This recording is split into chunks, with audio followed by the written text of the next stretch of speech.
Assalamualaikum warahmatullahi wabarakatuh. Nama saya Anissa Ramadhani dari kelas 11 MIA 3. Jadi hari ini saya ingin mengumpulkan tugas ceramah. Dan materi ceramah yang akan saya sampaikan hari ini adalah tentang sholat dan dosa-dosanya kalau kita meninggalkan sholat fardu. Jadi banyak banget orang-orang yang tuh masih menyepelekan sholat, masih sering meninggalkan sholat dengan alasan-alasan yang kayak masih banyak dosa, ngapain sholat, padahal dengan kita sholat dosa-dosa kita akan gugur.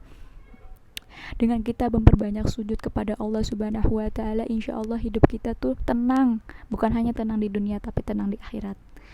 Banyak orang yang sudah meninggal pengen banget balik lagi ke dunia cuman karena ingin sholat dan bersujud kepada Allah meminta ampun. Kita dikasih waktu sama Allah 24 jam dalam satu hari, tapi kita menggunakannya untuk hal-hal yang tidak penting. Padahal sholat itu cuma 5 waktu, subuh, zuhur, asar, maghrib, isya. Kalian sholat itu gak sampai 5 menit, bahkan cuma 2 menit, 3 menit. Itu juga kalau misalnya sholatnya benar-benar khusyuk. Tapi kalian masih kayak meninggalkannya gitu, dan kalian lebih mengutamakan dunia. Ingat, dunia cuma sementara, kalian bakalan kekal di akhirat nanti.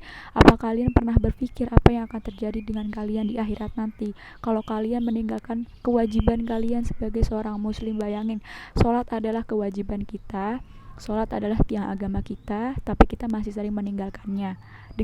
Nah, sekarang saya akan membahas tentang apa saja sih dosanya kalau misalnya kita meninggalkan sholat fardu, mulai dari sholat subuh sampai sholat isya. Yang pertama adalah sholat subuh.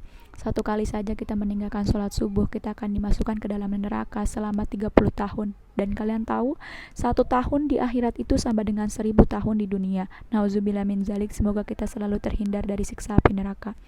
Dan yang kedua adalah sholat zuhur. Dosanya sama dengan seperti kita membunuh 1000 umat muslim. Dan yang ketiga adalah sholat asar.